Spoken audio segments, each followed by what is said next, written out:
شوفوا لي هاد الوصفه تاع اليوم غير كاع الوصفات اللي مدارين نديروهم بزوج حبات دنجال. اخترعت لكم وصفه راقيه لضيوفك وحتى لعائلتك، تبهريهم بها، تجيب بزاف بزاف بنينه، ما كاش كاع غادي يعرف اللي هذا دنجال. السلام عليكم البنات، اولا صلوا على النبي عليه افضل الصلاه والسلام. نجيبوا زوج حبات تاع دنجال. شوفوا كي نديروا نقطعوا شرائح، وبعد كل شريحه نقطعوها هكا بالطول، ومن بعد نقطعوه هكا مكعبات كيما راكم تشوفوا في لا فيديو. نديروا هكا مكعبات باش من بعد كي نرولوه ما يغبناش. ومن بعد هنايا نجو مباشره نملحوه، نديروا له شويه تاع الملح هكاك باش ما يجيناش صامت.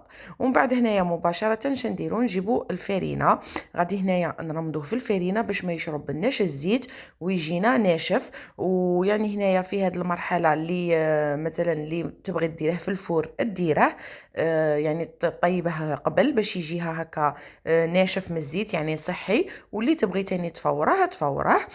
وشوفوا لي هنايا بعد ما راني رمت فيه هكا بالفرينه نغربلوه غايه. ومن بعد شنديرو نجيبو هكا صفايه ونجو نصفو كاع هذيك الفرينه الزايده اللي تكون فيه هكا باش كيما نقولوا حنا الزيت تاعنا ما يخسرناش. وهكاك يعني تاني غير الحبه تاع الدنجال يعني تدي حقها من لافارين فقط. ومن بعد هنايا بعد ما كنا حمينا المقله نخلو هذاك الزيت يحمى غايه، ونجي هكا نقلي هذاك الدنجال نخليه حتى يتحمص ويدي لي هذيك لاكولور الدوغي هذيك الشابه. وهنا نعاود كيما قلت لكم اللي يبغيه صحي يفوره ولا يديره في الكوشه، مي صراحه كاع نعرفوا بلي الحاجه المقليه تجي بنينه.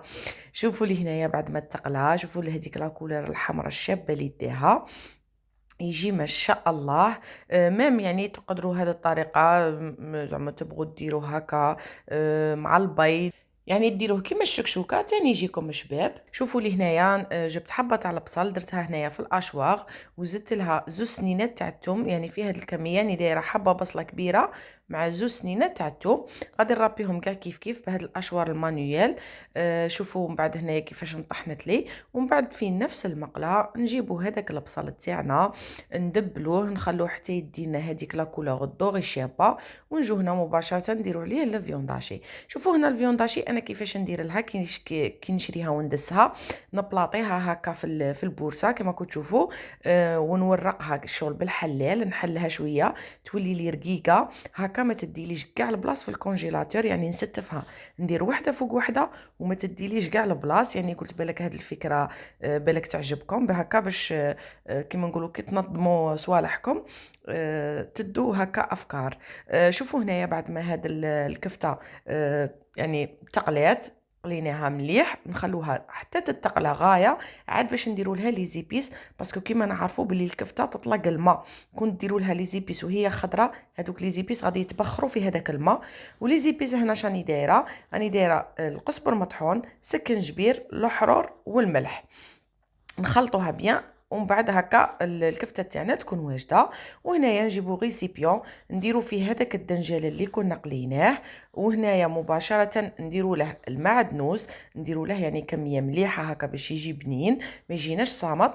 وانا هنايا زدت له زوج حبات تاع البيض، مي انا في هذه الكميه دات لي 3 حبات تاع البيض، انا زدت حبه واحده اخرى مي انقطعت لي في التصوار. واللي زيبيس شادر درت الملح الحرور وفقط هذا مكان. ونجي هنايا مباشره نبقى نخلط فيه هذاك الدنجال. وشوفوا هنا كيفاش راني ندير، راني نمرس فيه شويه بهذيك لافورشيت. شوفوا الطريقه كيفاش، يعني نوريكم بالتفصيل. نمرسوه شويه هكا ابين باش كي نحلوه في البلا ما يغبناش. وشوفوا لي هنايا كيفاش يجي، لازم هكا القوام تاعي يكون مشمخ ومعسل كيما راكم تشوفوا هنا، تعرفوا باللي راه شارب غايه البيض تاعه. وهنايا مباشره نجيب البلا اللي يدخل للفور، نجي هذاك الدنجال نستفه في هذاك البلا كما كنتوا تشوفوا هكا نبلاطوه حتى يولي لنا طبقه رقيقه كما كنتوا تشوفوا. ومن بعد هنا مباشره ندخله للفور على 180 درجه من الفوق ومن التحت، قيس ما ينشف ليه هذاك البيض فقط، يعني حوالي 10 دقائق يكون واجد.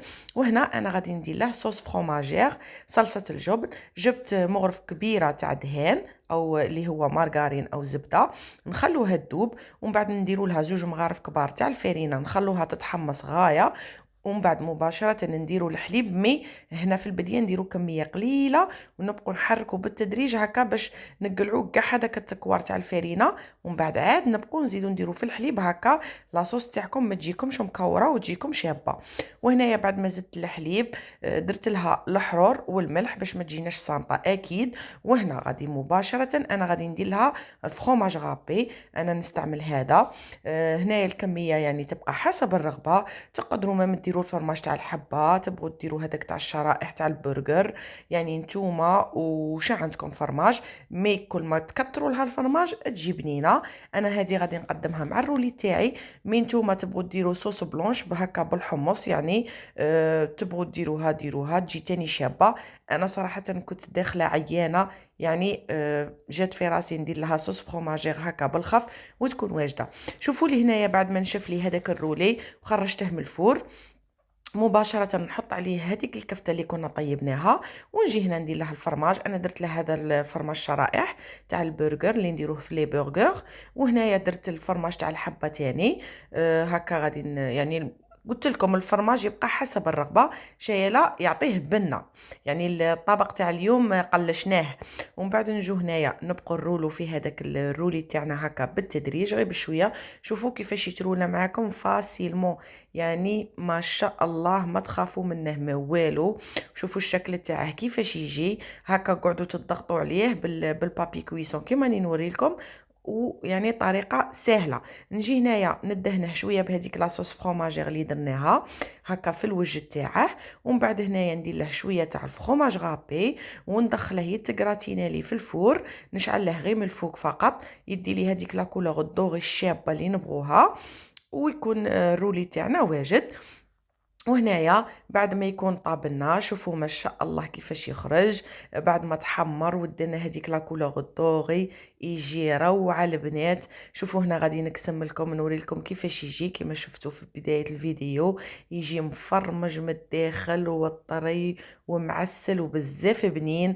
يعني صراحه ما غاديش كاع يعرفوا بلي هذا دنجال، ما كاش كاع اللي غادي يتحلب له بلي هذا دنجال. شوفوا كيفاش يجي البنات ما شاء الله، طبق راقي هذا، يعني ديروه لعرضاتكم ما غاديش كاع تحشموا رواحكم به مع ضيوفكم، ما كاش اللي غادي يعرف بلي هذا دنجال. وشوفوا هنايا انا غادي نقدمه مع هذيك لاصوص فروماجير اللي قلت لكم درتها، وقلت لكم تبغوا ديروا هكا صلصه بيضاء بالحميصه، يعني لاصوص بلونش ديروا. انا قلت لكم يعني تاع القلق درت هاد لاصوص فروماجير مي بزاف بنينه، زوقتها هكا بشويه تاع المعدنوس. وشوفوا لي الوصفه تاع اليوم، يعني ما عندي ما نقول فيها. ان شاء الله تجربوها وتردوا لي رايكم في لي كومونتير، وما تنسونيش كيما العاده بجيم وبارطاج واشتركوا في القناه هكا باش يوصلكم كل ما هو جديد. ومع السلامه.